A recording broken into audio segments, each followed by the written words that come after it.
Welcome back to Voices of Hopeless Maine, where we're looking at all the evidence about the island and see if we piece together some kind of picture of what the island's all about and what the flora and the fauna are about and so on, how you get there and stuff. And in this section, we're going to be looking at what we know about the people and the places of Hopeless Maine, as reported by various people. And the first thing we've got is a couple of poems from Algernon, the resident poet of Hopeless Maine, as read by Craig Hallam. The second poem, called Nightshade, is based on a character that some of you will be familiar with. Algernon has, to what he believes to be a special relationship with this character. So let's hear about Nightshade. A dire sigh blows from unplumbed caves that yawn along the drastic shore. The scent of wood smoke comes to me, laced with hemlock adulation. Pale ankles buried in the brine, the sand sighs between her naked toes. The hems of miscellany skirts spread, soaked upon the fading tide. At her command, the waves obey and bear the sea-locked moon toward where impish fingers form a bowl and scoop fresh silver to her lips. Anna Marie, Amaranthine, this love-lorn thrall is wrapped to death. Algernon's an intense guy.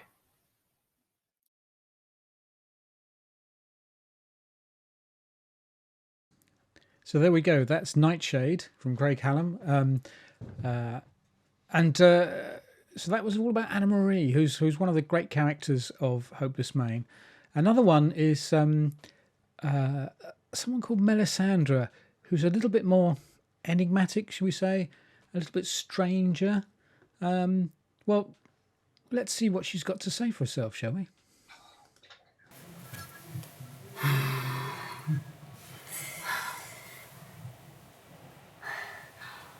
On the sea,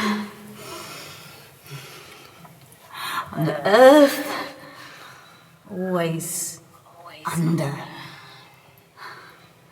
But daughter, I see you.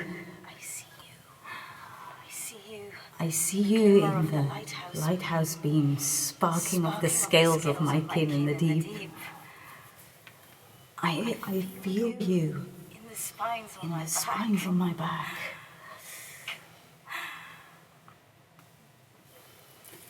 Mine, but not somehow.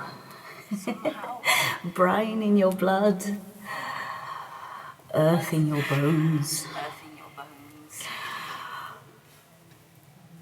If Alran were here, she could explain you to me much better than I could to myself.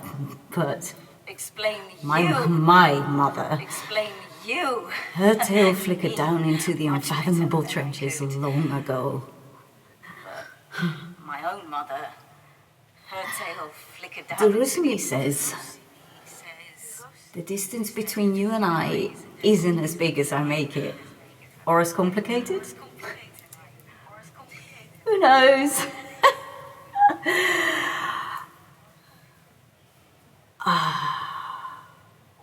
All I know is we have something still to come, you and I. When I let go of your tiny guppy form all those years ago, I knew it. I remember Captain Crystal's words to me. He saw you too. He knew. But as far as I know, that's only one of very few of his prophecies made flesh.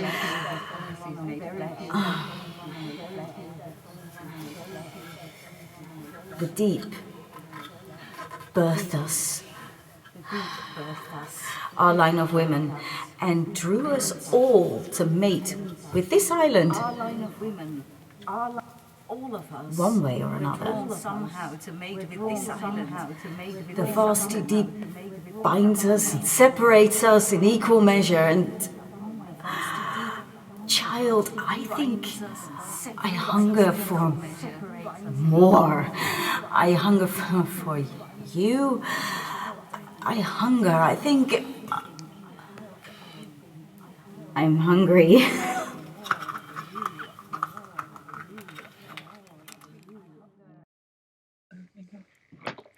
Oh, wow.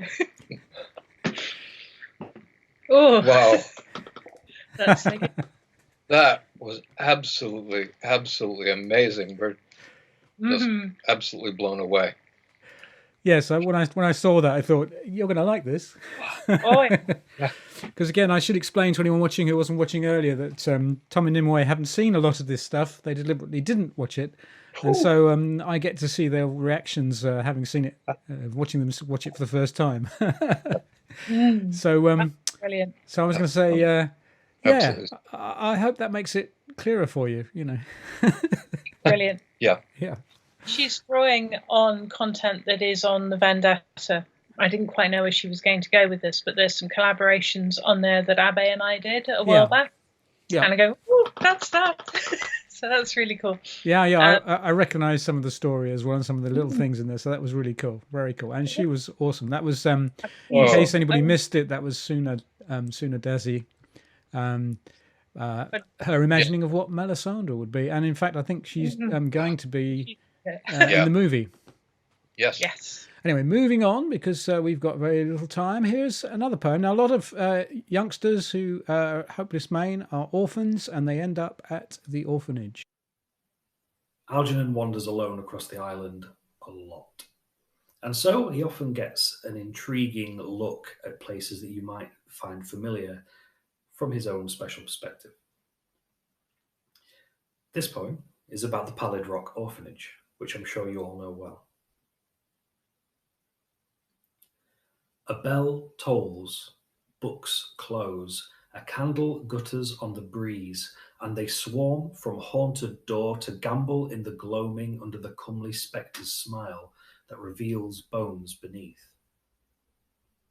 The little cracks of their mouths wreak joy upon me, from beyond wrought iron safety where they dance their rites of chalk and rope with sharp-eyed innocence abandoned. Their little moons, waxy and wan, peer from the twilit jail of the hopeless beyond that forsook them, that forgot them, these lost among the lost. I walk on, stifling black shook shivers.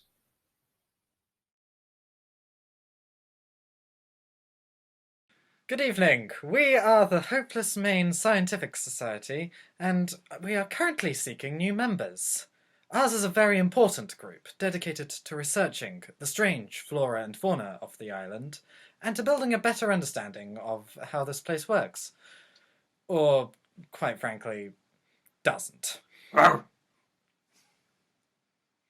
Most of our members are people who have shipwrecked here, and who already have some grasp of how physics is supposed to work and what biology is.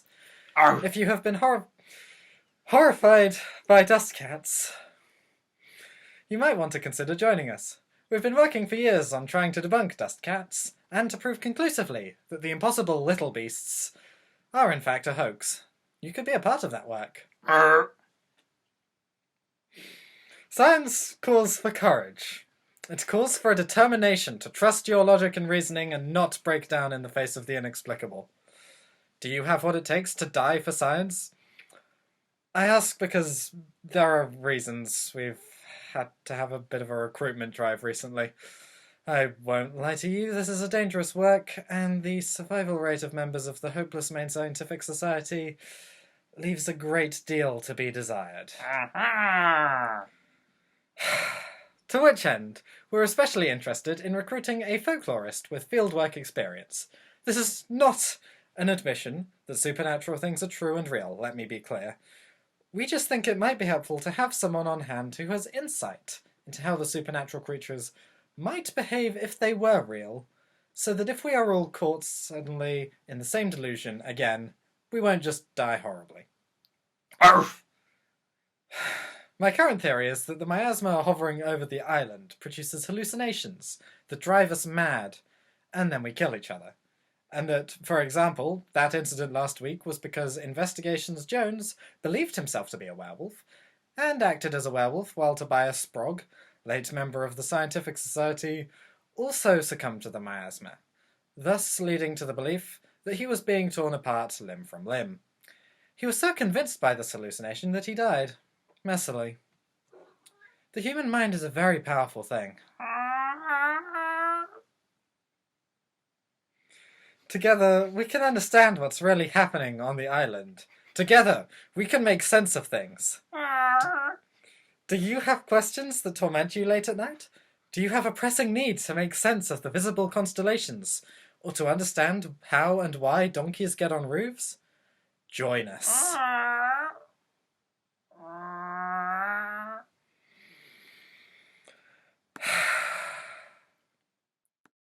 As a fellow member of the Hopeless Maine Scientific Society, I totally endorse that message. We do need new members. It's true. Our numbers are dwindling quite rapidly. Fortunately, I tend to work from behind a desk. Obviously, it's more rational that way. So let's move on, and we'll look at a couple more poems from Algernon, the resident poet of Hopeless Maine, as read by Craig Hallam.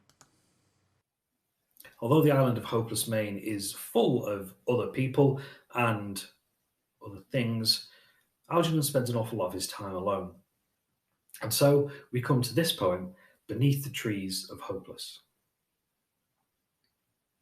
Traversing 'neath the aching boughs, or mossy mounds that crack like bones, I felt the roots quest toward my boots to knot and trip this wandering soul. Offerings rattled above my head with lamentatious energies, among them bones and skulls of birds, hastily made charred effigies. Wandering in the fugue of love across this eerie Avalon, where eyes unseen did pierce the wood, the rocks and moulds, and I alone. Torturous love gripped light within, and anxious beat this pensive heart. Yet blow nor bite did strike my skin, for cunning are the demon horde. I know now that their cruelty was deeper than mere violence, for leaving this poor wanderer to bear his love in silence. So there we go, another poem there from Algernon. I'm going to move on, and we're going to hear a full story now, which I'm very excited about. It's a great story, and it's about somebody's own personal journey to Hopeless Maine. It's by Jason C Eckhart. It's read by Phoebe Briggenshaw, and it is The Cargo. The Cargo by Jason C Eckhart. Hopeless? Why, sure.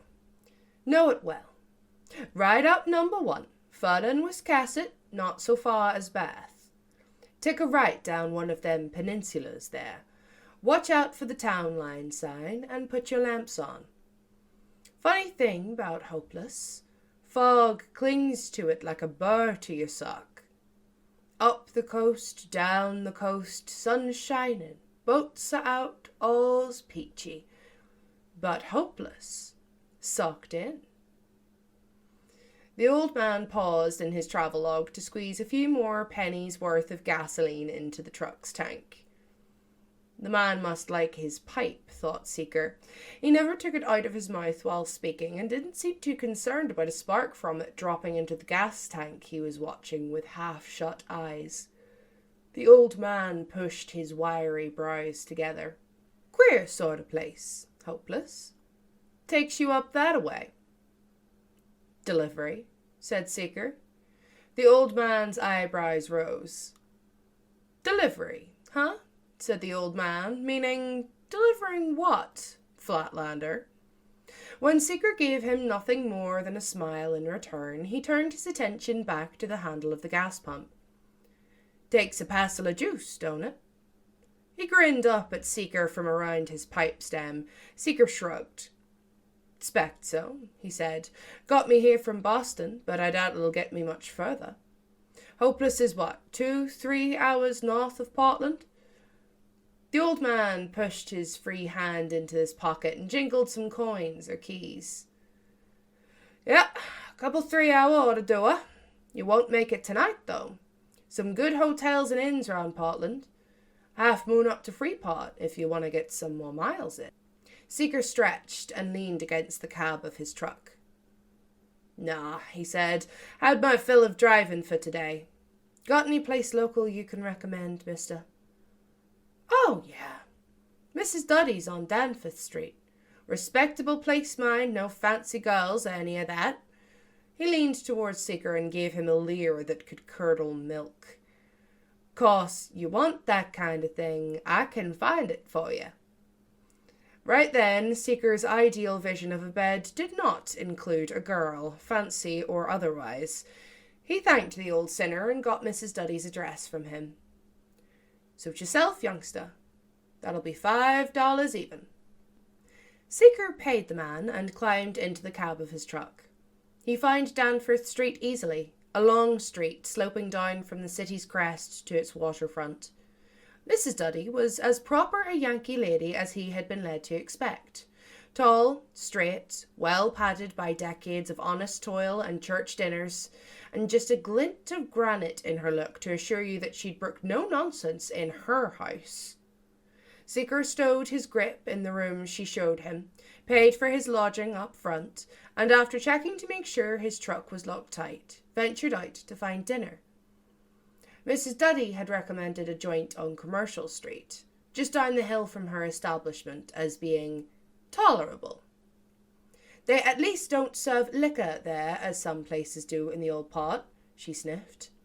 Prohibition started here almost a century ago, young man, and we're proud of it. Neil Dow, just up on Congress Street, bless his memory. If the world had followed his godly ways, there would be no need for all this policing and mischief. Seeker made himself a mental note to raise a scotch in honour of Mr. Dow the next chance he got. And while all that mischief made Seeker a good wage, he was pretty sure he wasn't running hooch this trip. Seeker had run enough whiskey and beer across New England to flood the Charles River from Weston to the Charlestown shipyard, and he knew the feel of a truckload of the stuff. This wasn't it. So when Mr. Arkins had handed Seeker the keys to the truck, Seeker had looked at the vehicle and said, "What's in the trunk, Mr. Arkins?" Arkins had been checking off items in a clipboard. Now, while his freezing stare bored into Seeker, he prodded the edge of the clipboard into Seeker's sternum. "You're paid to drive, Bio, not ask questions," said Arkins, punctuating every syllable with a poke into Seeker's chest. "You follow?" "Yes, sir, Mr. Arkins," Seeker had replied. You swallowed pride, you swallowed anger, and anything else it took to remain on Sean Arkin's good side. In return, he made sure you got to swallow a good meal at the end of each day. In this depression year of 1931, when you were lucky just to have a job, never mind a good paying one such as Mr. Arkins offered, that was saying something. The cold sea retreated from Arkin's eyes, and the sun shone again on green, green Irish fields. Arkins smiled. "That's my lad." Arkins took the clipboard away from Seeker's sternum and squeezed a fat roll of bills from his pants pocket. He peeled off enough to feed a big Irish family for a week and stuffed it into Seeker's shirt pocket. "Just make sure the delivery gets through."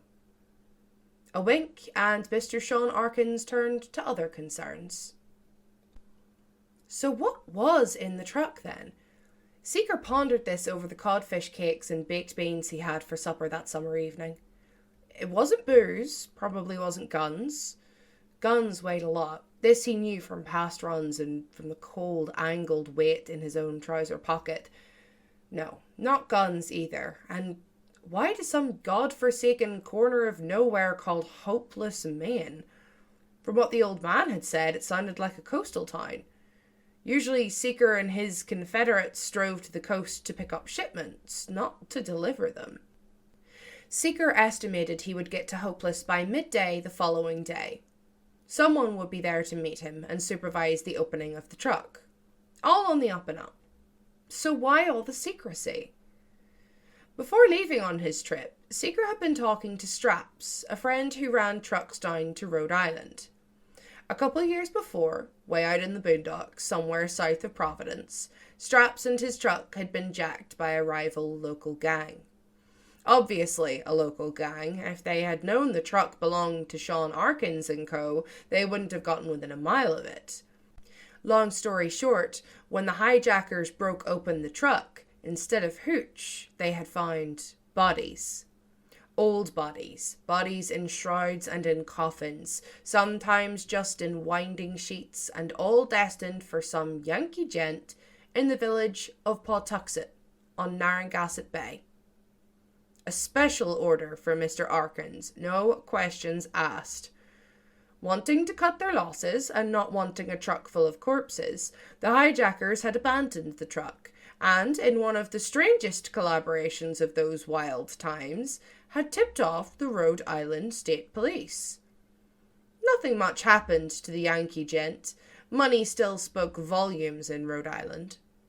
Straps had intimated to Seeker that Seeker's new shipment might be something similar. Rumour had it that Mr. Arkins had taken the commission to deliver the truck's contents from some Portuguese named Tony De Silva, and rumour further stated that De Silva used to work for the same Yankee gent who ordered truckloads of the dead. Rumour. Seeker sighed. If I had a dime for every rumour I've heard, I'd be living in a big house in Arlington instead of a triple-decker in Somerville. He finished his dinner and walked back to Mrs. Duddy's and bed. The next day dawned sunny, clear, breezy. A perfect summer's day. Seeker rose early, thanked Mrs. Duddy for her hospitality, and headed north. U.S. Route 1, the old man's number one, worked its way through Portland before stretching its legs northeast of the city. Seeker drove through Falmouth, Yarmouth, Freeport, Yankee villages unchanged from the glory days of the colonies. Now the money had moved upstream to mill towns such as Lewiston, Augusta, and Waterville, leaving the old towns to drowse in their fading finery. Brunswick and its long commons, and Bowdoin College, all brick and proper. Then an easy cruise through pine woods. God, he'd never seen so many pine trees in his life. And over salt creeks wandering down to the sea. Glimpses of sparkling waters fringed with jagged pine, Bath and its mighty ironworks, the dreadnoughts of the next war, lying sullen at their moorings. Wiscasset, a few hard scrabble farms carved out of the piney woods, then the modest commons on the right, library, town hall, brick and clapboard walls and gables, the highway dipping down to a long bridge over an arm of the ocean. Seeker decided it was time for coffee and a bathroom break. There was a cafe down on the right just before the bridge. Seeker pulled into the diagonal parking slot out front, got out and checked the lock on the truck. Not as if downtown Wiscasset was Scully Square, but it didn't pay to be careless. He'd heard the load shift when he pulled in. Must check that before too long. The coffee was good, and the service friendly, if a little prying. The cafe's owner was a Blicey woman named Melba, with red hair and a complexion to match, arms that would have been put to good use hauling fishing nets, thrust out of rolled-up sleeves to brace against the counter like two pale pink pillars. "Hopeless?" she said. "No, can't say's I have, sorry. Got a date up that way, Boston. I expect our opportunities closer than that." A wink of a sleepy blue eye, and she turned to her cooking.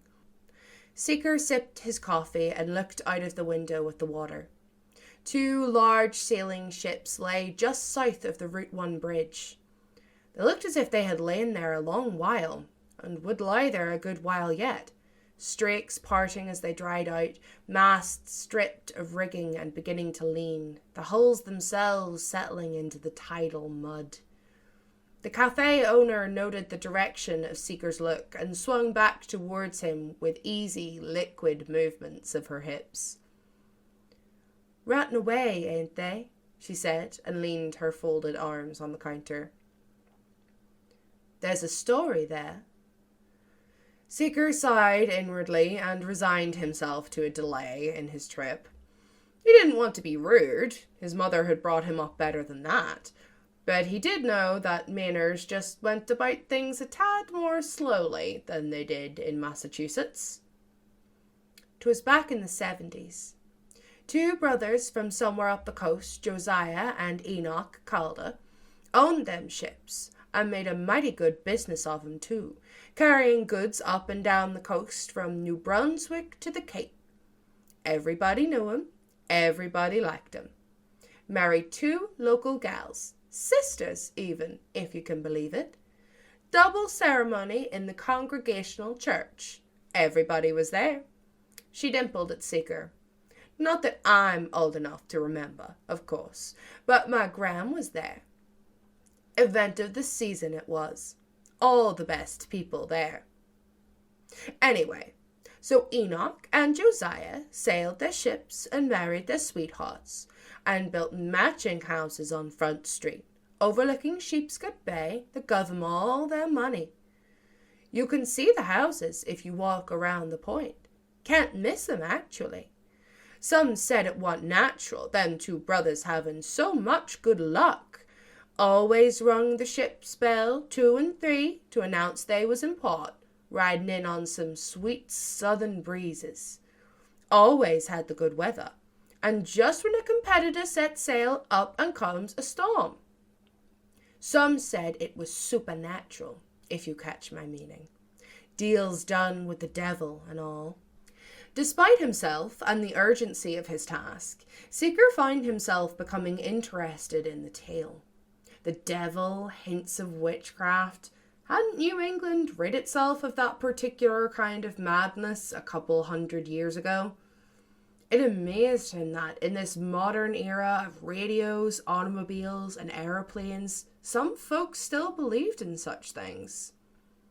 "Then," said Melba, leaning closer to Seeker, "then, in 77, I think it was, the Calder boys sailed off and never returned." Seeker was about to take a sip of his coffee, but halted the cup halfway to his mouth. He looked up at the woman. "Wait a minute," he said. "You said they didn't come back, but there sit their ships." Melba leaned back in triumph. "Didn't say the ships didn't come back, though, did I? Been sitting there, rotting there ever since it. Oh, the ships come back, no doubt, but no one in 'em. They sailed themselves up Sheepscot Bay, right into their old berths, nice as you please, and not a hand on the wheel of either of 'em. Just the old code, 2 and 3 on the bell, but no one to ring it. Folks went aboard the next morning and found everything ship-shape and Bristol fashion, as my dad used to say. Rigging tied down, proper sailors' hitches, the wheels and rudders free, but no one to work 'em. The sheriff and constable was summoned, and they talked to a parcel of people down the coast as far as Booth Bay. Many saw the ships ride in under a moonlit sky, riding as smooth as painted ships on a painted sea. But nobody, mind, saw anyone at the helm, and nobody saw the ships put in or anybody get off. Bills of lading said their last port of call had been Machias. Twixt here and there, nothing. And there they sit." As if to put a period to her tale, the woman turned her profile to Seeker and gazed out at the decaying ships.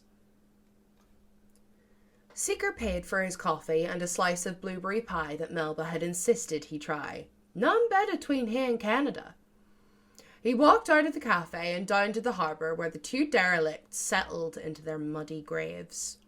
Wind and weather had eaten away their sails and much of their rigging, and the masts looked in danger of crashing to the decks. The ships took up a goodly amount of space in the harbour, Seeker wondered why they had never been dragged away to open the berths for more lively mariners. He walked out onto the Route 1 bridge to get a better look at the hulks, and it was there, squinting into the high morning sun flashing off the water, that he saw the word hopeless carven into small but deliberate letters under the sternboard of one of the crafts. It was no idle graffito, or lark of some bored sailor or errant schoolboy. It was neatly carven, with hammer and chisel, and still bore the traces of guilt even after the ravages of almost 60 Maine winters. It was just where a ship's home port would have been advertised.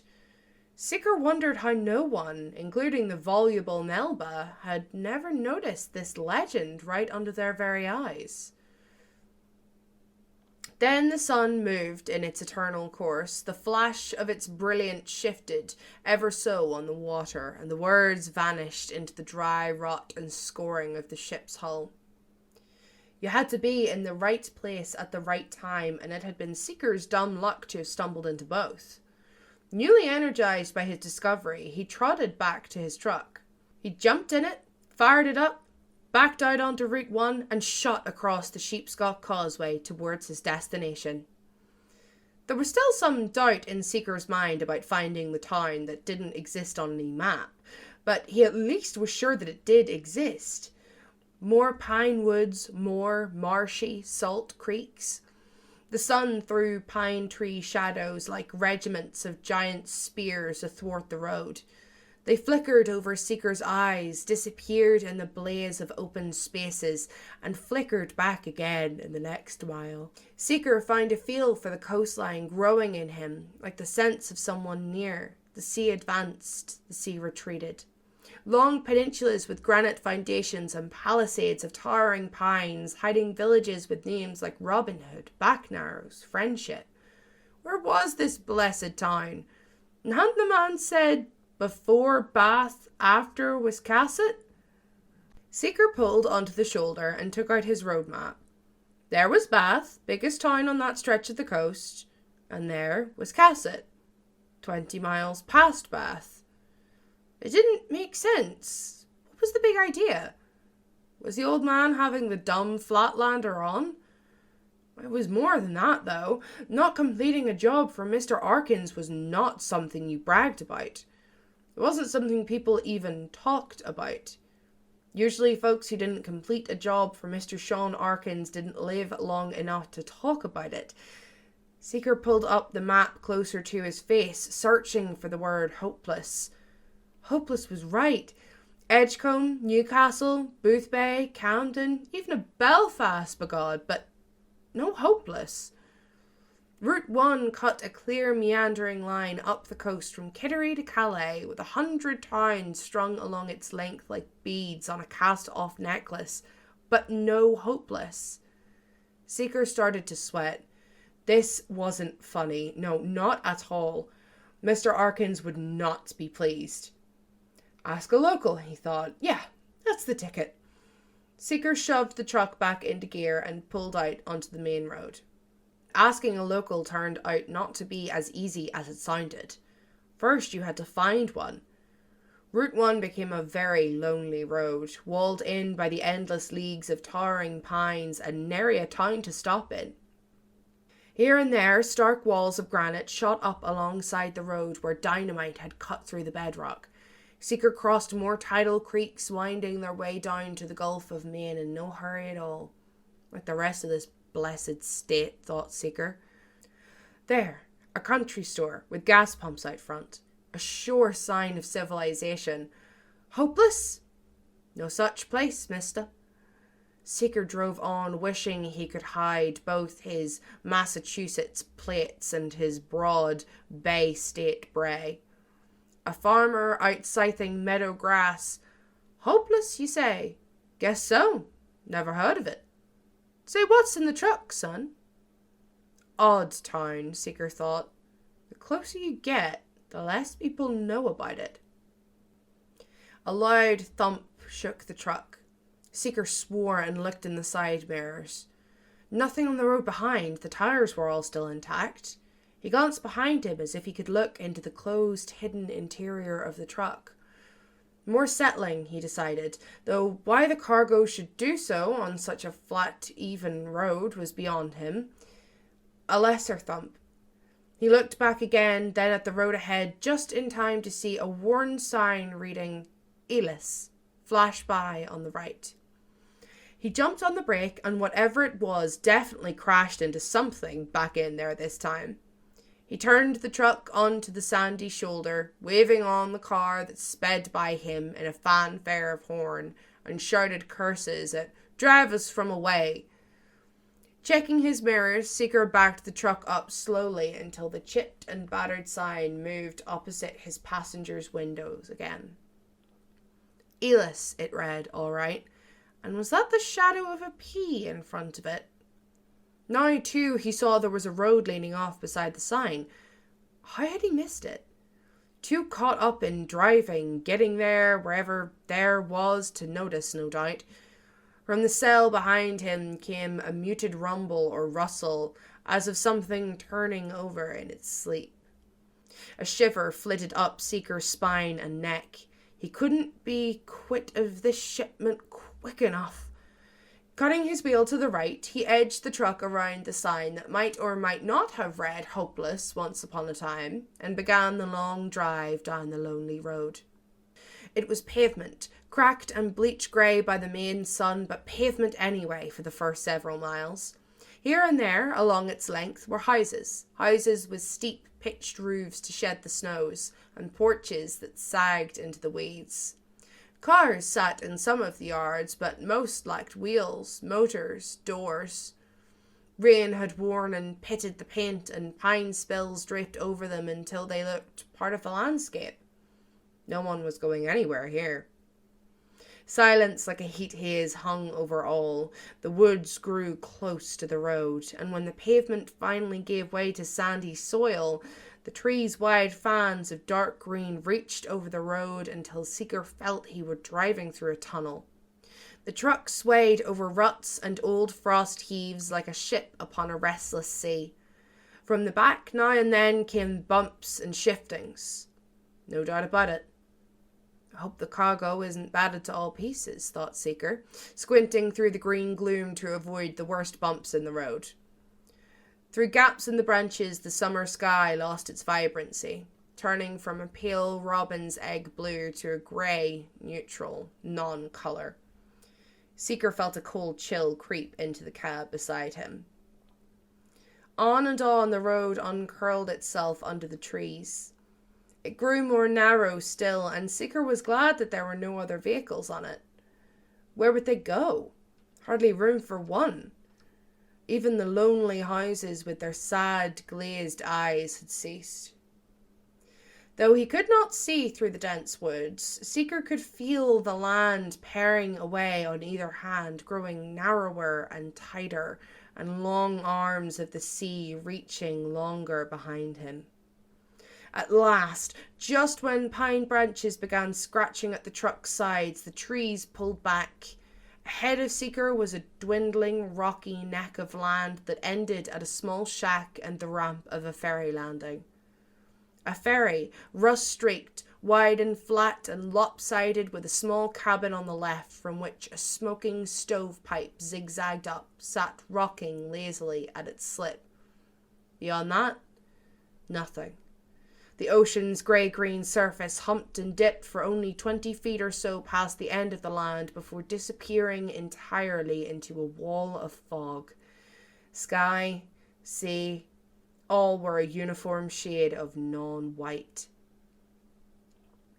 The sun was a cigarette burn in the sky, throwing no shadows, shedding no heat to disperse the eternal damp cold of the place. Seeker rolled the truck to a stop just short of the ferry landing. Something inside him told him not to shut off the motor. Instead, he put it into park, yanked back the long handbrake and stepped out of the cab. The cold embraced him like the embrace of a deathly sleep. He buttoned up his jacket and turned the collar up. From the shed by the landing, a small old man walked towards Seeker. His pallor and clothes were such that he appeared to solidify out of the fog, growing more real only as he got closer to Seeker. There's your typical Maine specimen, thought Seeker. White chin-strap beard, a snoot that the old fella must have stolen from a sea lion, regulation plaid shirt, dungarees and boots. Details. Stains that may have been fish blood on the sleeves of the shirt, the day's growth of white stubble riding over and through the cracks, wrinkles and runnels of the old man's face, the untied laces of the boots trailing on the ground behind the old man as he shuffled up to greet him, and the eyes, looking out of the drooping layers of flesh, eyes of a similar no colour to the fog-erased day. What was the expression? Alarm, sadness, warning, exhaustion, all.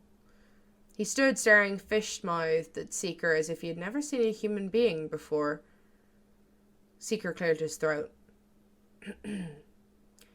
Is that the ferry to Hopeless? The old man continued to stare up at him. Was he even breathing? Thought Seeker. He was about to repeat his question when the old geezer turned and began shuffling back toward the landing. He raised a withered hand in what could have been a beckon or a dismissal. Seeker got back into the truck and eased it down toward the ferry. There was a gate across the end of the ferry, and the old man now unlatched it and swung it wide to let Seeker's truck pass. The truck bumped twice and was on the ferry. The whole vessel gave a weary, sickened roll under the truck's weight. In his rear view, Seeker watched the old man drag a chain across the end of the ferry and secure it with a heavy, rusted padlock to a post by the boat's diminutive captain. He walked forward, growing larger and more real again as he approached Seeker's side of the truck. He put his wrinkled claws on the edge of Seeker's window, gaped at him, and said in a voice like the tide withdrawing over sand, "Sure you want to do this?"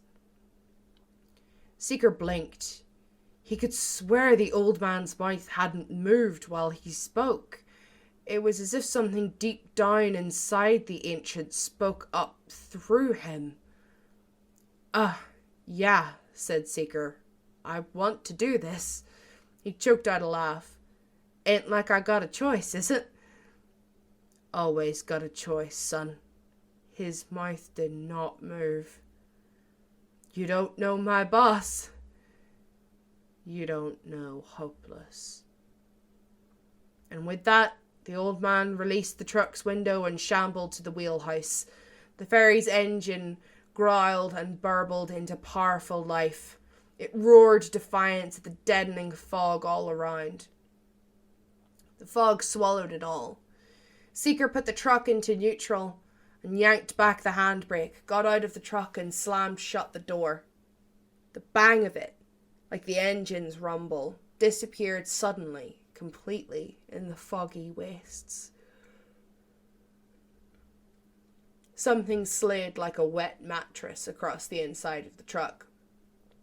Looking back, Seeker watched the ferry landing, its little shed, the end of the Hopeless road, and the towering sentinel pines fade, lose colour, and disappear as if they had been erased from the world.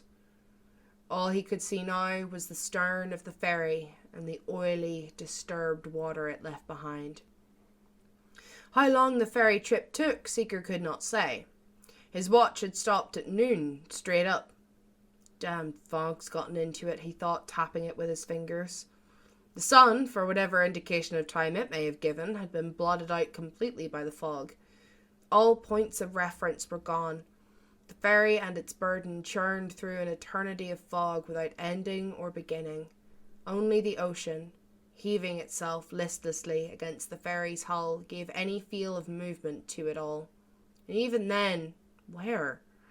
Seeker stared, arms folded, leaning against the radiator of the truck to steal some of its warmth, and stared into the oncoming fog until his eyes ached.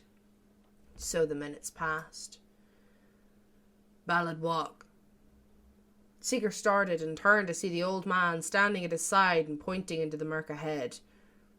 Pardon? Said Seeker. The old man just kept pointing. Seeker looked, and suddenly a towering mass of pale stone appeared at their starboard bow. The old man repeated his pronouncement, but this time Seeker heard it as Pallid rock. Pallid it was, a wall of fog frozen into a bastion jutting 40 feet into the gloom. Seeker was just about to advise steering clear of it when he felt the ferry lurch to port, and Pallid rock swept by their starboard rail like the pageant of time. Seeker yanked his head around, and sure enough, the old man was back in his wheelhouse. Somewhere in the fog, a giant moaned. "Hopeless light," said the old man, or whatever lived inside him. Seeker looked forward again, but could see nothing. Or was that a yellow gleam high up in the fog to port? And ahead, shadows assembling in titan array, pine woods, and below them a cluster of houses and the slanting, shelving granite foundations of some lost remnant of the Maine coastline. Cut into the midst of it, dead ahead, another ferry slip. Lights were on in the houses, blurry, half-blind lights scarcely piercing the fog. Shadows, human-shaped, moved along the shoreline. Hopeless. Seeker turned. Again, the venerable ferryman was at his elbow. And just as Seeker was about to suggest that he steer the ferry into its place, the boat moved itself, gently, so carefully, into the slip. And just as Seeker was about to suggest that he steer the ferry into its place, the boat moved itself, gently, so carefully, into the slip. With the merest bump, it came to rest, and the engine gurgled into quiet. Seeker got back into his truck. The ferryman went forward and undid the big chain across the bow and walked it off to one side. Seeker put the truck into gear, released the brake, and urged the truck up and off the ferry. As he passed, the ferryman raised his twisted hand in a wave of farewell, a benediction, a motion to ward off the evil eye, perhaps.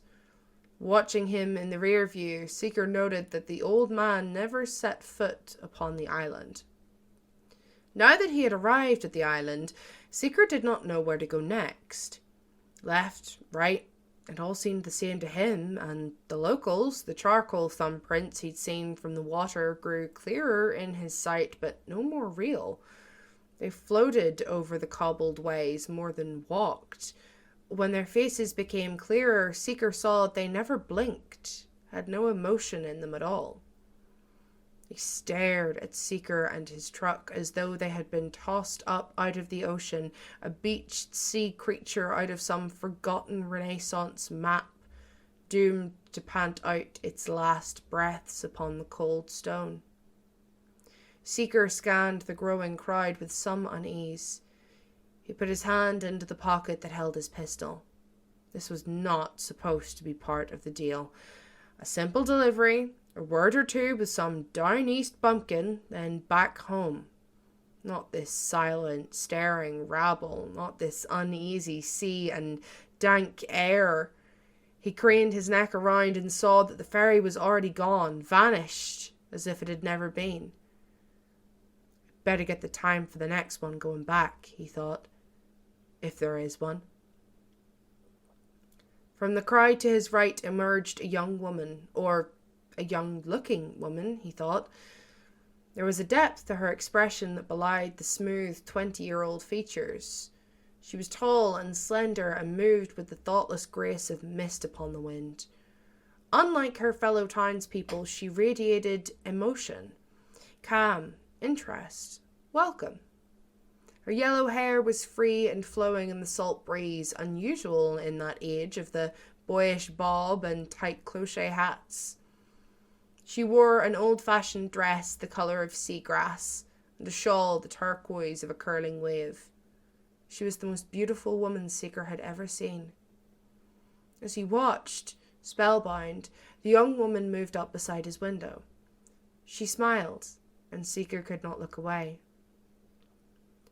"Welcome," she said, her voice a sighing gull in the mist. "I am Anna Marie Calder. You have a shipment for me." Seeker stared a moment longer before shaking himself back to reality. Yeah, he said. He fumbled in his pockets and under the seats of the truck until the woman, smiling still, said, "It is in your glove box." Seeker opened the glove box and pulled out a single sheet of paper. Was that there before? He wondered in a vague way. By the very nature of Mr. Arkin's business, there were almost never invoices or bills of lading, anything that could be used as future evidence. Now Seeker looked down stupidly at just such a document. Arkin Shipping Services Incorporated, Columbia Road, Dorchester, Massachusetts, August 20th, 1931. Received of Mr. Anthony De Silva of Cranston, Rhode Island. 1 truckload of cargo, to be delivered to Miss Anna Marie Calder, Pelagic Road, Hopeless, Maine. Received by. Cargo, thought Seeker. Cargo? What the hell was that? He passed the paper through the window to Miss Anna Marie, who took it, traced her fingertips over it as though reading it through feel, and passed it back to Seeker. The document was now signed in a graceful, looping script. Copperplate.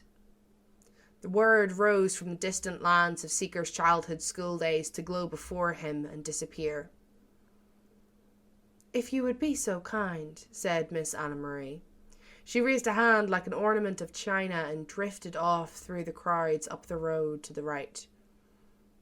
"Well," Seeker said, blinking glamour out of his eyes. "In for a dime, in for a dollar." His manners demanded that he offer this young lady a ride, but she had already dwindled away among the townsfolk, and Seeker had enough to do to keep up with her. Anna Marie's departure had left a clear, straight cut through the crowd. Now, as the truck moved to follow, the cut widened and fanned, and the people floated out of the truck's path as smoothly as oil upon the waters. At the very point of the widening path, Miss Anna Marie's yellow hair glowed like a beacon.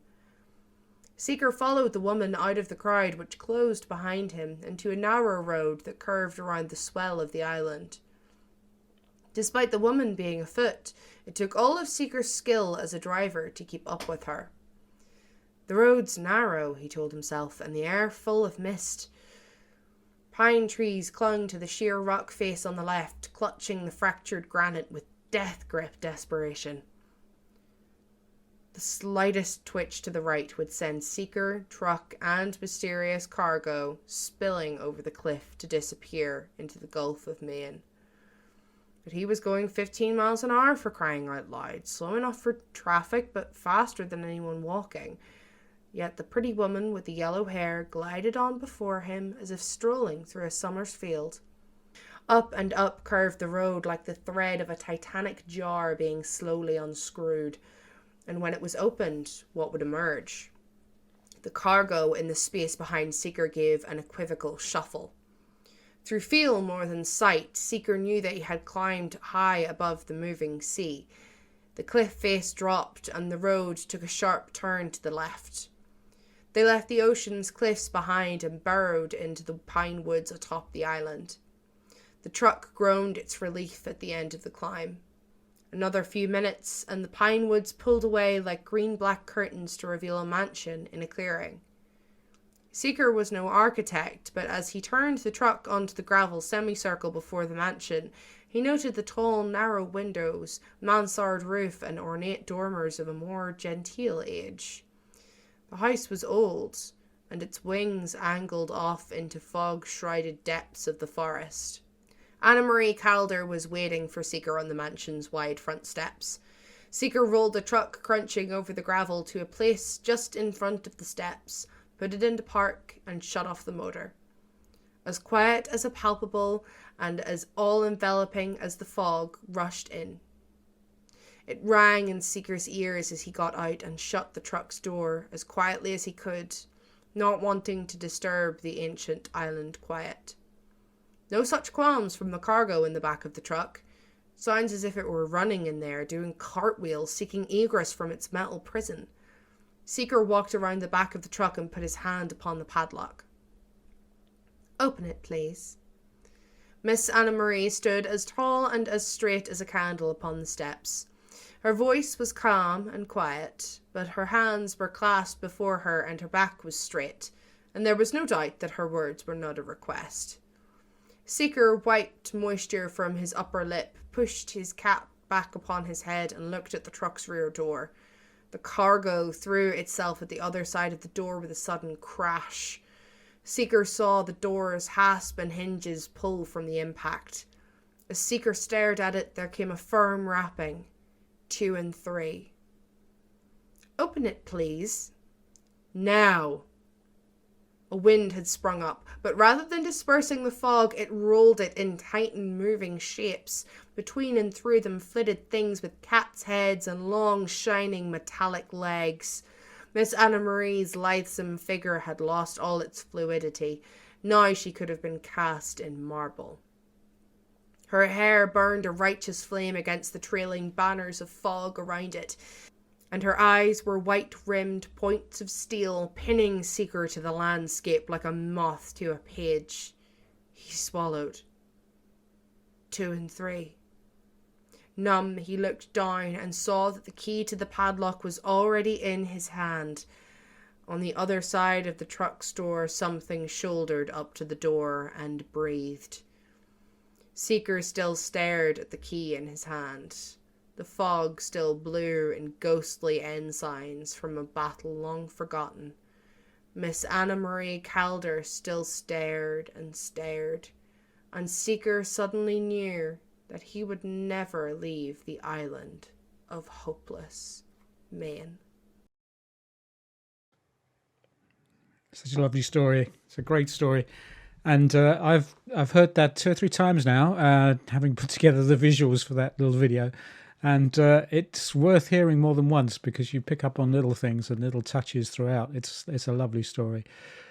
So, Tom Nimue, what did you think? I like that one. That was beautiful, and it had so many little touches, and we had a lot of moments. And I know probably a lot of you won't know this, but Jason Eckhart is a friend of mine from way, way back in the U.S., and we went to the same art school together. And he is also the pen and ink maestro who did the Hopeless Maine banner that graces the Sloth Comics editions. But yeah, beautiful story. Cool. So we're going to carry on to our next segment, which I've kind of entitled Others, but you could equally well call Miscellaneous or Strangeness or anything you like, really. But basically, it's some of it is from other places, other times that have a kind of strange link with Hopeless Maine. So the first thing we're going to have is something from the lovely Madeleine Holly-Rosing.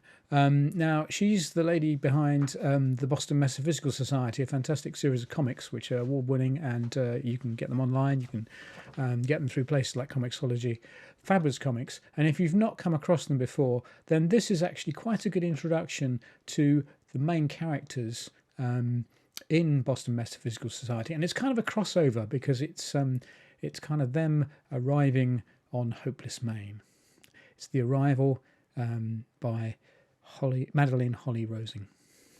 Read by The Arrival, a Boston Metaphysical Society introduction by Madeleine Holly-Rosing.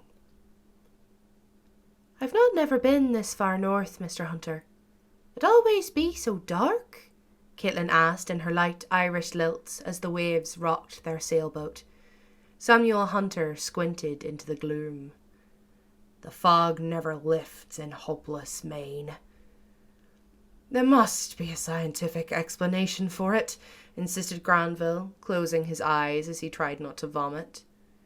You'd think, Samuel said as he tacked their vessel toward the dock. But no one's ever come up with one. Are we there yet? Granville asked, his voice wavering. Almost, Mr. Woods, Caitlin replied as the boat slid next to the dock with a slight thump. She grabbed the mooring line and scrambled up the ladder to tie off the boat. You can open your eyes now. The older man opened them and stood slowly, trying not to sway. Easy there, Granville. Samuel took the scientist's arm to steady him. Wouldn't want you to fall in after making it this far. I'm fine, he replied. Or rather, I will be, once I get on solid ground. Granville clutched the ladder like a baby bird scared of flying. You be sure, Mr. Woods? Caitlin called down to him. Yes. Granville climbed up the short ladder and took a deep breath once he stood on the dock. Ah, that's better. Help me with these, Samuel called out to him as he lifted one of two small trunks from the bottom of the boat. Granville leaned down and yanked it onto the dock while Caitlin peered into the mist. I can feel them from here. There be demons lurking nearby, and more spirits than I care to count, she announced, twisting her head around as if she could catch sight of them if she were quick enough. No wonder I felt them all the way to Boston. Between my scientific knowledge and your psychic ability, Miss O'Sullivan, we should be able to pinpoint the exact source of these supernatural activities. Granville heaved the second trunk onto the dock. Samuel climbed up the ladder and sighed. I'll find out what else they're hiding. Aye, Mr. Hunter, Caitlin replied. A place like this always has more secrets than anyone be letting on.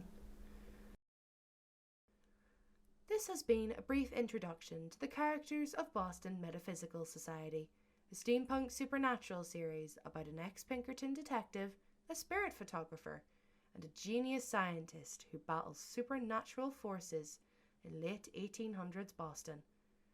Boston Metaphysical Society is created and written by Madeleine Holly-Rosing.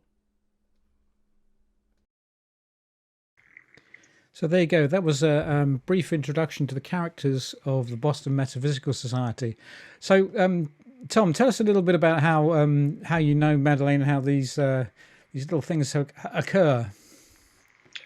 I don't actually recall how I met Madeleine, except that I became an admirer of her work. You know, steampunk comics is a fascinating little sort of ghetto of the comics world, and I ran across her work and became a fan immediately. And we started talking. We started collaborating on projects. I did some artwork for one of her Kickstarters, and then I asked her if she'd do an introduction to the island with her characters from Boston Metaphysical, and it seemed like a natural match. And she's amazing. She does all sorts of work. There's Boston Metaphysical novels, and there's an audiobook out now, and the comic series is great. And it's set in New England, so yeah. I've been going through it. I had acquired it a while ago, and now I've been going through it and reading it again in the light of this evening. So then next on the agenda is now this is a real challenge because this is a story by Steve Davis, the title of which is, I believe, Ycenthwaite. If I've pronounced that wrong, I apologise. But you will hear it during the story, so you can check it against my pronunciation. So this is Ycenthwaite, sorry, by Steve Davis.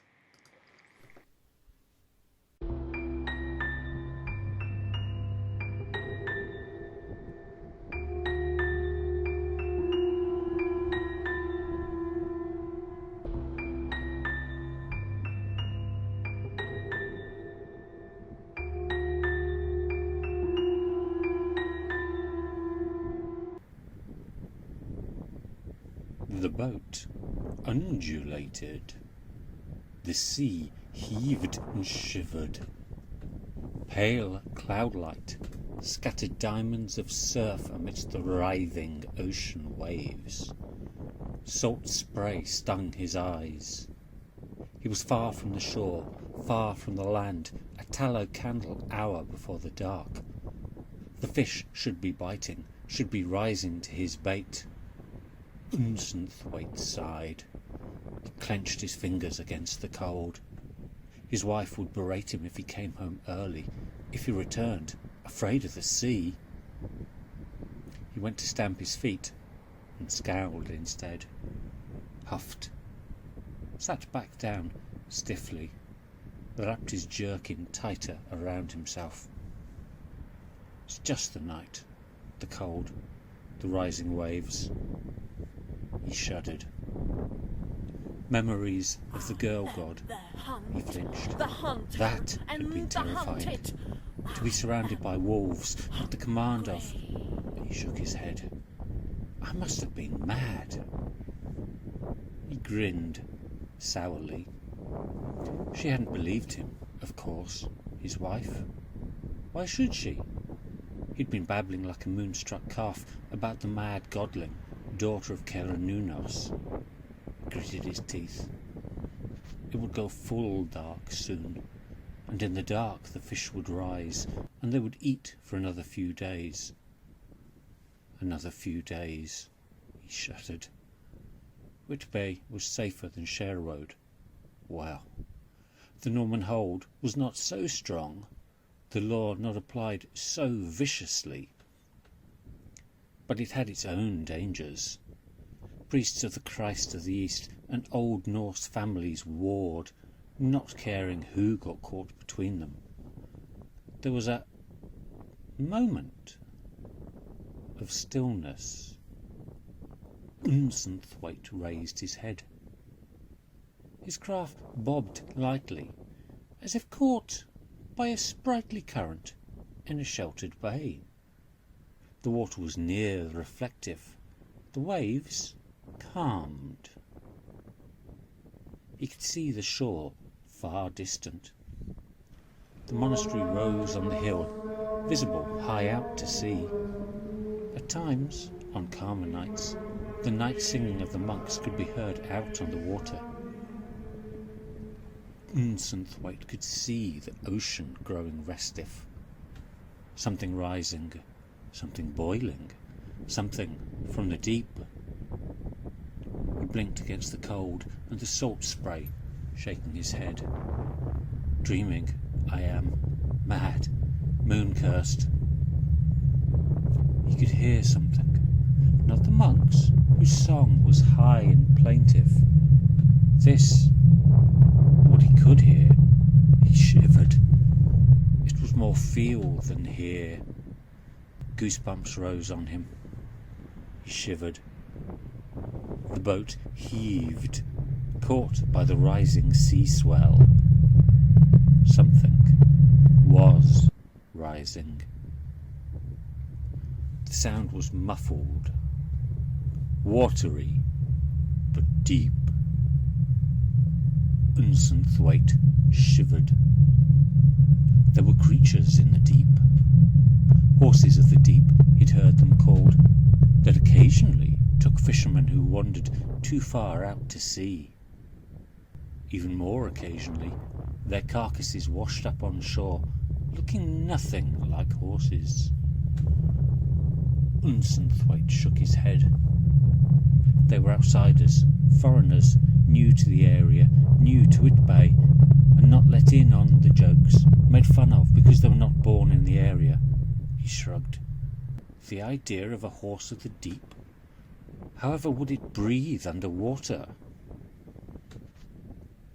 The ocean broke, and suddenly all was roaring and screaming, and tentacles filled the air, and there was an impenetrable black mass. It was not the night of the dark, but it was alive. Sound boomed. He screamed, but there was no sound, drowned as it was by the rising behemoth. Not a horse of the deep. A mammoth of the deep. A demon from the annals of the brothers of the Christ of the East.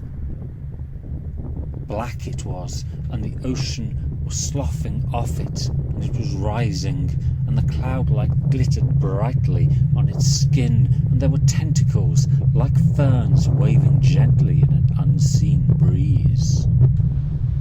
A gaping maw yawned, darkness upon darkness, and the maw was descending, opening, and the sea roared and crashed, and the water was white, like miniature mountains, roaring, crashing, and...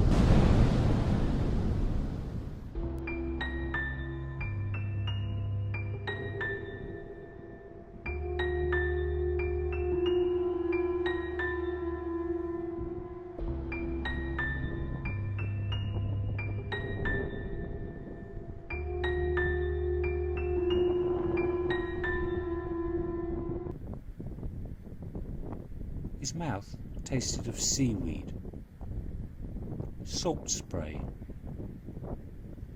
dead things. He grimaced, pushing himself up. He was on a shingled beach, and a path led up towards a ramshackle village. Ycenthwaite frowned. It was no Whitbay, not that that was any bad thing. Wherever he was, his wife would complain about the lack of fish, about the lack of his boat, about the fact they'd headed north away from the mad godling, and then that thing that had risen from the deep. Ycenthwaite shook his head. He didn't recognise the coastline, but the day was foggy. He sighed, scowling. It wasn't all hopeless.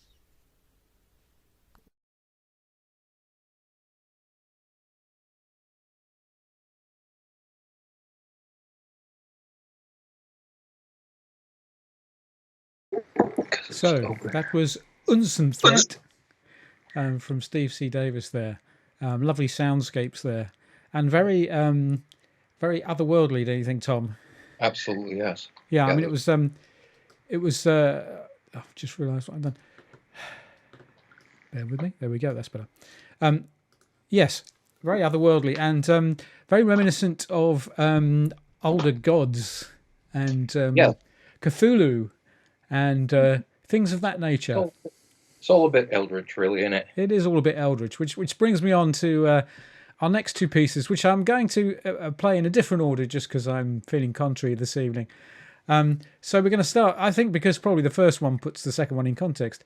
So, we're a kind of equal opportunities island in Hopeless Maine. So here is a message from the Cthulhu party. All hail.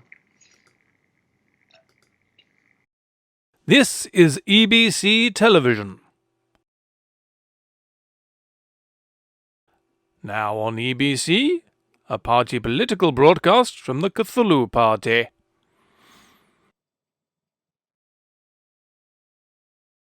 Here at the Cthulhu Party's Research Centre in South London, we are always seeking new ways to contact and influence the voting public. This building houses one of the largest electricity generators in Western Europe.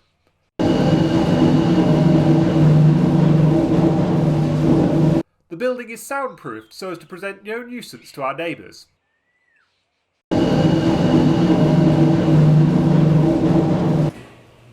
The electricity created by this generator powers our vast array of advanced science machines.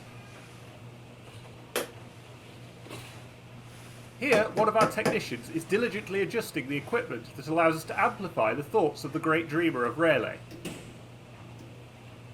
In Cthulhu's fortress at R'lyeh, the great elder god is constantly dreaming. Our scientists use this cutting-edge equipment, which requires careful adjustment in order to ensure that Cthulhu's dreams do not melt the minds of our followers.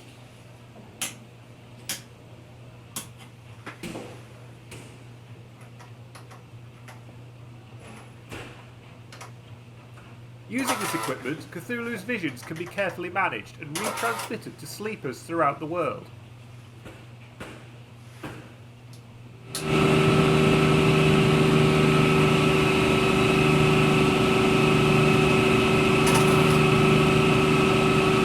We transmit the visions via a specially designed high-power Marconi radio tower, allowing the entire country to be reached from this single site. This man has just received a vision of what awaits under the rule of Cthulhu. Later today he will vote for the Cthulhu Party if he knows what's best for him. Now let's hear some testimonials from real Cthulhu Party voters. Good afternoon. I'm here to tell you, please do not waste your vote voting for the other candidate. Hastor. No. There is only one person who can rain the destruction on us that we truly deserve. Cthulhu. Vote Cthulhu for total destruction. You know it makes sense. Hello, I'm Anna-Marie Lepoulpe, representative for Women for Cthulhu. We are voting for Cthulhu because he will bring us equality through insanity. Hello, my name is Mustard MacForetson. I am a legitimate voter and I'm voting for the Cthulhu Party because they believe in the elimination of those pesky humans. Beset by dark urges. Compulsively buying relics and things that disturb you in the daylight. Vote Cthulhu for sanity. Oh no. Oh no, quite the opposite. Hello. I am the leader of the Esoteric Order of Dagon, and I am voting for the Cthulhu Party because I believe that we should elect more cultists.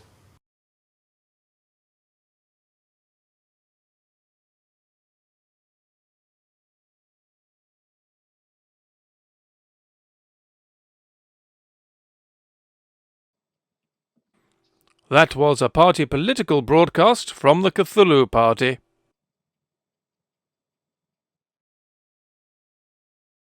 This is EBC Television.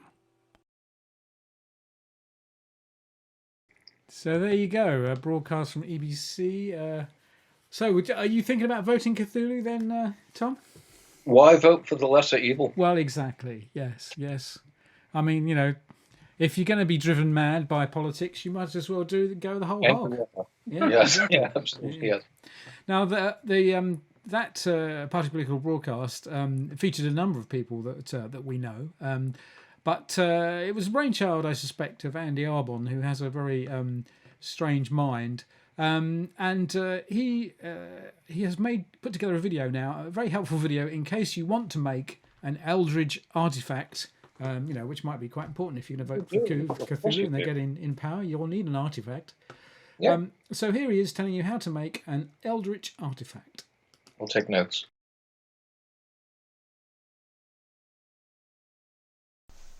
Hello, I am Andy.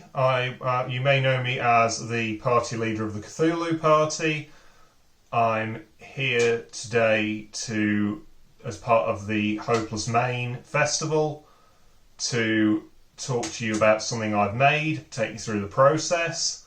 So the thing I'm going to talk to you about is this box, and more importantly what's in this box. So this is an artifact, sort of Lovecraftian inspired piece of stone tablet. So this is something I made entirely from scratch, apart from the box. The box I got from a charity shop, and it's one of the sort of, I think it would have had something like a Chinese sort of tea set in it or something. The box has got no age to it at all. The bottom of it's MDF. The rest of it's some sort of thin plywood, I think, possibly some sort of balsa, I'm not quite sure. Quite lightweight anyway. But the box also was very, very pale wood. I've stained it a lot darker. And so that came from a charity shop. I think it cost me about £2. The item inside I made myself, and it was free because that is made from this stuff, which is like a sort of insulation foam manufactured by Kingspan. Comes with like a foil sheet on both sides. I just peel the foil off, and then you are left with this, which is sort of a dense foam. This kind of foam is very easy to carve. I carved the runes into this, which I've got upside down. I carved the runes into this using a sanding burr on a Dremel, but you could just, I did that basically for ease. But so I marked out the runes sort of on the surface just with a Sharpie, took it down to the workshop, got the little Dremel attachment on it, and just went in and ground in these markings. Now, with the sort of Kingspan type foam, so this sort of foam, unlike expanded polystyrene, this stuff does seem to be okay with acrylic spray paint. So I just sprayed it with a grey Halford's primer, and I then did various washes over it using an airbrush. Now, I purely did it using an airbrush because I have only just got myself an airbrush, and it was a good piece to experiment on because nothing had to be that precise because I was going for a natural sort of weathered look. So it was very thin sort of mist coats of sort of creams and greens and browns to create this sort of dirty old sort of stone tablet. So what I'm going to do is I'm going to take the camera off the tripod, spin it round, and then show you a bit more about how I did the box, which was, to be honest, the far harder thing to do. So this is going to be talking about how I did all these labels and the ink stamps and everything else that are on here. So we are going to have a quick look at that. I'm just going to take the camera off the tripod, spin it round, and we'll have a look at how we do that.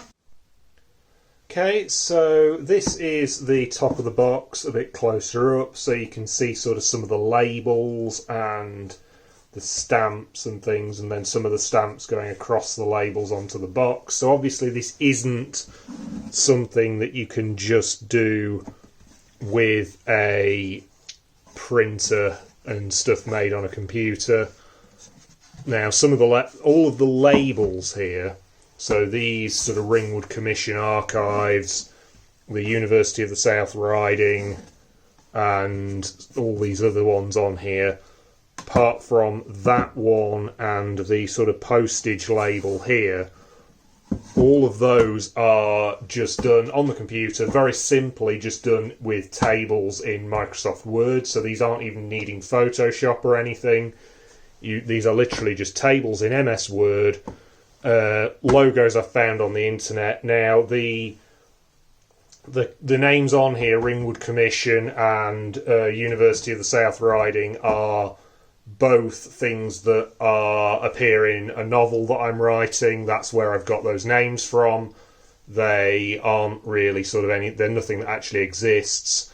The Asian lettering, sort of Oriental lettering on here was on here. I think it's Chinese, it might be Korean. It was already on here when I bought it. I didn't do that. That was on the box. That's part of the reason I bought the box. Now, the first thing I did with this before I did anything else was I sprayed the entire thing with the airbrush with a sort of mist of brown, sort of dirty dark brown paint, basically just to age it down a lot because it was very, very new looking and I wanted this box to look like it could be 100 years old or more. So first thing was aging the box down just in terms of the colour, so getting it, as I say, brown rather than very sort of pale wood, and I did that both outside and on the inside. And I also aged all this straw down because that was all very yellow and very new looking, so that all got the same brown wash over everything. I then sort of went over it, holding the airbrush a lot closer, just doing blasts of individual sort of areas that were darker and more splattered sort of thing, because again, just to show that this has been around a bit, it's been shipped a few times. So then the labels, I don't use fountain pens. I never have been able to get on with them, partly with being left-handed, so I generally just use a few of these sort of fine liner type pens to do all the writing on them. Yeah, my handwriting isn't the best. I do sort of try a bit harder with this than I would for most other things to try and make it look a bit more sort of in period, but I don't know how good that looks really. It's sort of a very subjective thing. And again, I try to sort of layer up the stickers again, the stickers again, to just give sort of this this idea that this has been done. This has happened over a long period of time rather than all of these being on at the same time. You'll notice the stickers are subtly different colours as well. And that's basically what I do is I generally tea stain paper, flatten it, dry it out flat, and then run it through the printer, because you can't tea stain stuff with inkjet printing on it because inkjet ink is water soluble. So that's one way I do them. The other way is I use something called parchment paper, which is how I did that one. So those two and the ones on the top are tea stained. That one's parchment paper. Again, it's just a different paper, slightly different look. And then some of them I also do using stuff like this. So this is genuinely old sort of foxed paper. So things like this little Cthulhu Party one was done on that. The shipping label was done on that. And these are basically they're fly leaves from old books that are end of life. So near me there is a shop called the 20p shop, where, surprise, surprise, everything's 20p. It's people basically take rubbish there to sell. And one of the things I buy from there is old books that are falling apart beyond sort of feasible repair. And I take out illustrations and blank fly leaves to get the old paper for doing this kind of thing and the old illustrations to scan. Now, the stamps, the ink stamps on here, the withdrawn is a just standard commercially available stamp. I bought it from, I think, online or maybe from a shop, I'm not sure. It's just a standard office stamp, library stamp type thing. Nothing special about it. That's just a standard one you can get. I think that's the only one on here that's actually 100% standard. The P Crown, that is this stamp here, which I found in a charity shop. I have no idea who P Crown is, but it just adds to the history of the box. I've got quite a few of these sort of old ones as well. I bought a job lot of them from a stall on Leeds Market, which are all to do with this this Charles Bell of Liverpool, who was some sort of importer, shipping agent. And again, it fits with the history of this piece. I have used these on other things as well. All I would say if you have old rubber stamps is make sure they don't dry out too much, because they will crack over time if they dry out. So I found the easiest way to avoid that is to just keep using them, and that way they don't dry out too much. But ultimately, yeah, they can crack, they can become damaged. So I've got quite a few of those. These old ones from this shipping company. The date stamps here are an interesting one, because they are done using this, which is a rotating date stamper, which again I found in a charity shop. Now, obviously, this is not old enough to be 1902, which is the date on here, because what I did here was I managed to find a date stamp that somebody had dumped in a charity shop where the dates were the years 1994 through to 2004. And what I did was I took a Stanley knife and I cut the date wheel up the middle so I could offset the 19 with the 00 to 04. So that gives me years 1900 to 1904 on a sort of 1990s date stamp. So that's how I'm doing these 1902 dates on here, and I think there's a 1903 on the side there, which is a bit clearer because it's stamped onto paper rather than onto wood. The Cthulhu Party crest is a custom-made stamp that I had done to do all the Cthulhu Party stuff. The Honourable District Organiser registration branch, that's an old stamp that I bought either from a charity shop or it might have been part of that job lot off Leeds Market, I'm not sure. The sort of tape shut on the box is picture framing tape, which is like a paper tape that's normally used to seal up sort of the backs of picture frames, but it makes quite an effective sort of aged tape. And the seals on there are, again, that's a genuinely old one. That's my great-grandfather's laundry tag from when he worked on the railways, which I've still got the stamp for. So that's what I've done all the seals with on those. So I put all of these on. These are just stuck on with Pritt stick. I found that is by far the best way to put flat pieces of paper onto something without them wrinkling up too much. Now, some of them, like this one, I have intentionally wrinkled as I put it on, because in the period this was done, these would have been done using like a water-based sort of paste, which I'm not really sure what was in it. I think it might have been one of these sort of flour and water type mixtures, but I'm not entirely sure. Either way, it's not something that's that readily available or that user friendly anymore, so I just do it with Pritt Stick. It seems to work quite well. So I got all of these stickers on, all of these labels, like, because they're all just on paper. None of them are actually self-adhesive, but then again, they wouldn't have been at the time. So I got all of those on, then obviously applied more stamps sort of over the top, wrote this sort of superseded mark on here on some of these others. Again, we've got more on the side here.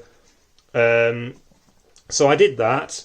Then I took this down to the garage and I attacked it with some fine sort of 120 grit sandpaper, which is how you sort of get these all bits roughed up, the corners sort of roughed off a bit, rounded off. I then went in with a fairly dull blade and cut it all open again, so that all of these are a little bit torn around the joints. I then had a go at the corners of the box with a hammer to just, again, make it look like it's been shipped, it's been dropped. This side of it, I grabbed hold of it and then scraped it across the garage floor, again, just to give it that sort of look of having been shipped. I then hammered nails into the corners and ripped them out again quite roughly, and purposely put them in to split the wood again, so that it looks like this has been nailed shut, it's been pulled open. That corner I even left the nail in and bent the head over. Again, it just all adds to the story, because what you're trying to do with something like this is to create a story of an object that has had a life. This box that I found in a charity shop is probably less than 10 years old. And the aim is to try and make this look like this has been around for 100 years and not that well treated. So that's how I did the box. The ink stamps, I use these standard ink pads.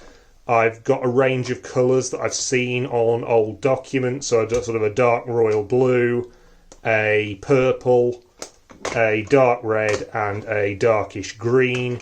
Now, these colours may not have been the colours that they were at the time, because obviously colour changes, it fades, but that doesn't matter, because what I'm trying to do is make it look of that era. So if you get the ink that's the right colour for how it is now, it will look right, if that makes sense. So I hope you've enjoyed this little look into making an Eldritch artifact, which I certainly enjoyed making it.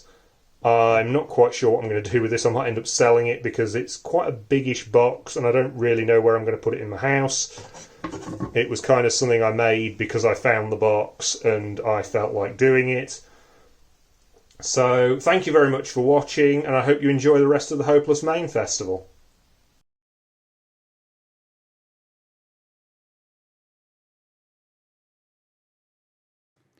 So there we go. There was Andy Arbon in how to make an Eldritch artifact. So, as you do, you need to make them occasionally. So there's how to make one. Do contact Andy Arbon. You can find him on Facebook and elsewhere. And if you're interested in the Cthulhu Party, again, you can find them on Facebook. They're a good bunch of people, and they often appear at events making political statements. They're good fun. Well, now we're going to try something. So I'm not sure it's going to work, but we're going to tie up with America. It's very exciting. So I'm just going to switch this screen. I might need to do some fiddling, so bear with me if I need to switch screens around. Okay, so we've got Laura Perry there. Hello, Laura. Hi, hang on just a second here. And then I'm going to add in Tom. Oh my goodness, hello. I know, so we've got all three of us. And in fact, I'm going to move over to... I'm going to move over to a different screen. Just a second. Hang on, let me see if this works. So that screen, yes, because I want to do something. And I'm also going to see if I can add Tom to this one as well. Nope, I can have Laura or Tom. There's Laura. So let's start off. With the three of us. So Tom and Laura, how did this Hopeless Maine Tarot come about that you've both worked on? Gosh, do you remember, Laura? I do actually, because I was telling somebody the story of how I had figured out to make the Minoan Tarot deck, how I was inspired by art. And they were asking me if other art ever inspired me. And I started thinking and talking about Hopeless Maine. And I was flipping through the website, the Hopeless Vendetta artwork, and I saw I think it was the piece that you drew to illustrate an album cover. Okay. Not sure. Anyway, one of the pieces of art, it looked like a tarot card. I mean, and then so I just started flipping through the blog posts, and about every other piece of art looked like a tarot card to me. And so I said, hey, you should make a tarot deck. We said, we don't know how. Yeah, well, you do now because you've made one. Yes. So tell me how you work this. Who did what in terms of this tarot deck? Okay, this whole project is several years old, so some of this is not fresh in my memory, but I think it's gone back and forth. I sent some images. We needed it broken down into the suits and the major arcana. Oh, hang on. I think Laura gave me suggestions for the major arcana, and then I had to come up with images for the suits. So we needed like 1 through 9 of tentacles, and then I had to find images with that number of tentacles or draw them and send them to Laura, who then made them make absolutely perfect sense within the context of the tarot deck, which is stunning.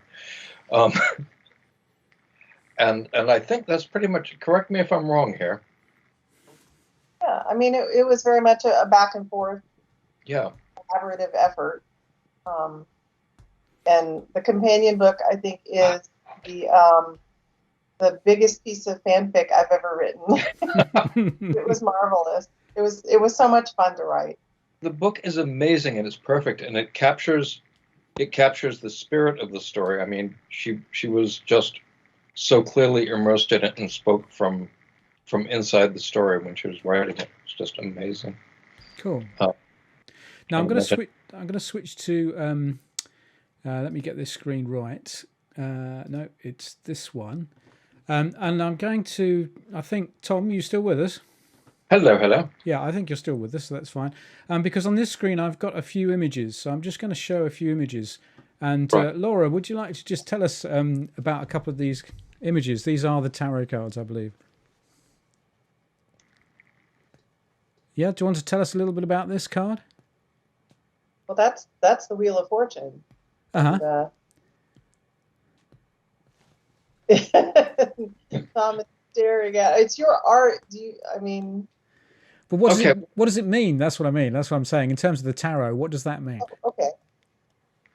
Well, the Wheel of Fortune is fate as it works its way through our lives, and it's usually pictured as a wheel, and essentially you want to be on top of it and not being crushed under it, right? So, priorities. Like the unfortunate zombie pictured there is. The zombie at the bottom. Yeah, I love the dust cats. I like the fact that they're kind of somehow involved in your fate. I think if you look hard enough at things, you'll discover at the end of the day that dust cats really are moving everything. Okay, well, here's another lovely image. Now, this happens to be, I happen to know this person, of the person represented here. So, Laura, I don't suppose you've met Lissa, have you? So did you do this from a picture?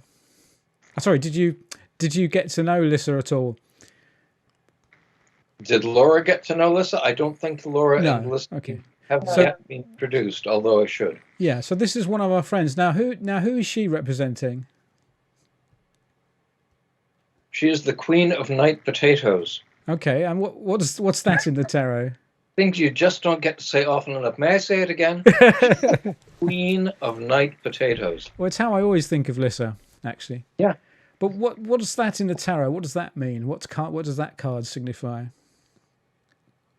So Night Potatoes is the Earth suit. The 4 minor arcana suits in the tarot are based on the 4 classical elements of earth, air, fire, and water, which behave in their own unique ways on the island, obviously. And so Night Potatoes is the earth suit, and the Queen of Night Potatoes is the person who has internalized and embodies the spirit of the way Earth behaves in Hopeless Maine. Cool. So that's beautiful. You definitely don't want to stumble across her accidentally in the middle of the night when she's in a bath. This may also be true of Lissa. I'm not sure. Now, this is the Queen of Crows. Is that right? I mean, I should say it's fairly obvious, really, considering she's surrounded by crows. Yeah. So, what? Tell me about the Queen of Crows. Crows in the tarot. So, crows is the suit of air. The suit right. that's associated with the classical element of air, and that's usually in a conventional tarot deck. That would be intellect and reason. Now, intellect and reason don't get you very far on the island.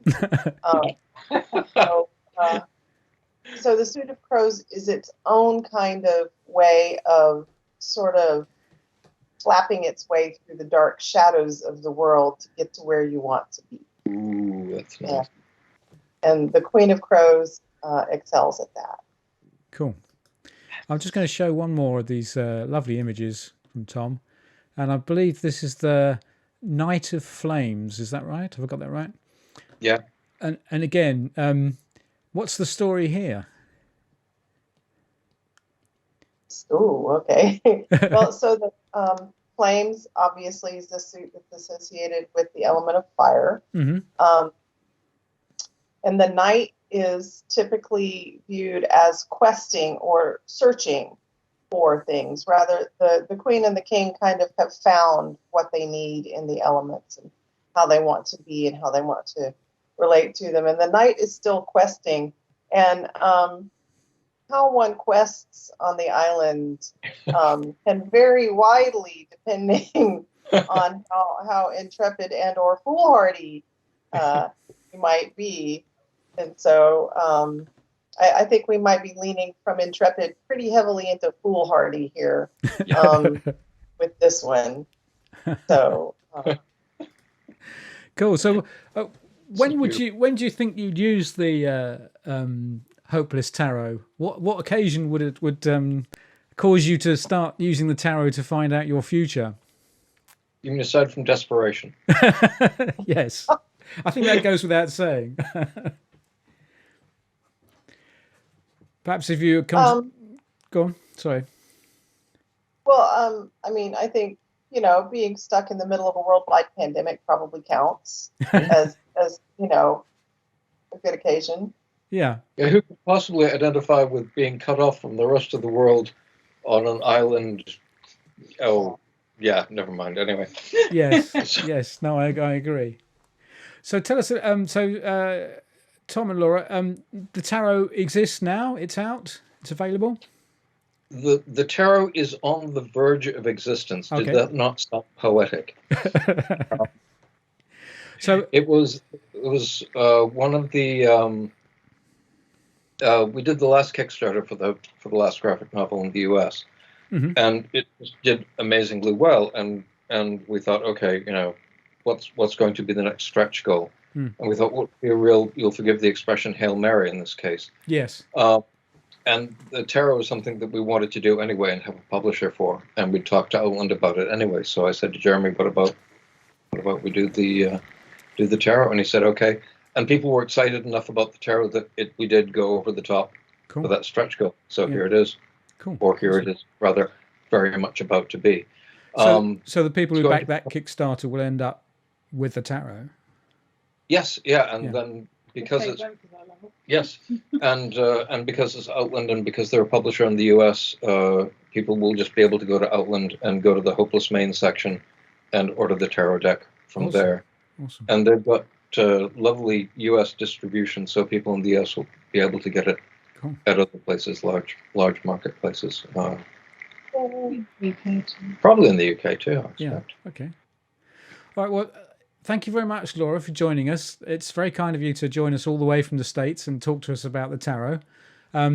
I think I'm definitely gonna try and get hold of a copy once it comes on general release, because obviously there's Tom's wonderful illustrations. But I'm quite fascinated by the tarot, and it's not something that I've gone deeply into. But I think a Hopeless Maine tarot would probably tip me over the edge. I think I'd probably find out all about it and how it works. Just remember that tipping over the edge part. Yes, I'm very close to the edge, I think, most of the time, so I'm used to it. Well, thank you very much, Laura, and we'll come back to Tom again in a bit. So thank you. But for now, we're going to crack on with what have we got now coming up? Oh yes, we're going to finish off this section with a lovely poem from Algernon, which is Craig Hallam's poet of Hopeless Maine. And it's called The Picnic of Doom, so it's clearly a joyous, happy poem. And then don't forget that at 9 o'clock we've got the fabulous Walter Sickert and the Army of Broken Toys, and they're going to be taking over the page. So look out for going live at 9 o'clock on the Hopeless Maine page. Walter Sickert, who will be doing a concert for you. And then after that, we've got a late night story with read by Matt McCall. So I'll be back for that one, and we'll see you then. And we'll probably have a bit of a good night chat with Tom and Nimue. So I'll leave you with The Picnic of Doom. Finally, we have one last poem from Algernon. This one is called The Picnic of Doom, and it's all about him meeting some of the other denizens of the island and his perceptions of them. Fatalistic mood draws me from my rooms. My feet find solace in the wandering. I make my way to the sacrifice shore and sit with the sea spray as my only kiss. Drifting through vine-choked cemetery gates, with baskets full of horrific gingham, their little lanterns sway, mocking the sun, heralded by the clank of bones and kettles. Wood for the fire is carried piece by piece by the skull-faced little ones among them, who skip with wispy hair and gimlet eyes down to the shore that I thought was mine alone. There, the horrors spread ghastly plaid blankets, smothering the virgin sands beneath, and, setting their pale will-o'-wisps thereabouts, begin to build a pyre to rival the moon. The flames blossom high among whispered cheers. From the pale patrons and their dusty clothes burst flocks of moths to dance about the pyre. Kettles of nefarious design appear. The dead approach. I have been seen, it seems, huddled at the edge of their ancient rite of tea and cake like some heathen beggar. A sweet offering of succour is given. Despite the scent of mouldered clothes and flesh, the moonlight, which seems to avoid their eyes, and the terror that pins me to the beach, I salivate at the sight of their banquet. For when denizens of shade and dirt come to haunt the prettiest moonlight vistas, they bring such treats of cinnamon and cream that make mortals offer their necks willingly. I am enwrapped by their picnic bargain. A seat is given by their moonlit pyre, and dusty scones and hot sweet tea are pressed on a stranger welcomed as one of their own. With patience and trepidation, I hear of vintage blood and wrists freely given. I must turn paler than my hosts themselves, for their chatter turns to times when they still blushed. With my belly warm and my lips scarred sweet by these undead ramblers' dark alchemy, I find myself thinking how wrong I was. Vampires are quite polite, actually. Thank you so much for watching this poetry reading of Algernon's works. I really do appreciate it, and I hope you will check out more of Hopeless's collaborative universe. Thanks again, everyone, and I hope to see you soon. So there we go. That was Craig Hallam with Picnic of Doom, and that was the last of his contributions. In fact, the last of most of what we've had on Voices of Hopeless Maine. It's been terrific so far. We've got still got a couple of great things coming up. I'd just like to thank everybody who's contributed. We've had a huge number of fantastic contributions to this wonderful celebration of Hopeless Maine. Just been fantastic, and in fact we've had more stuff than we can actually fit in, so we will undoubtedly have some other stuff to do at some point. I'm sure Tom and Nimue will be excited by doing something else. But for now, that's it from us.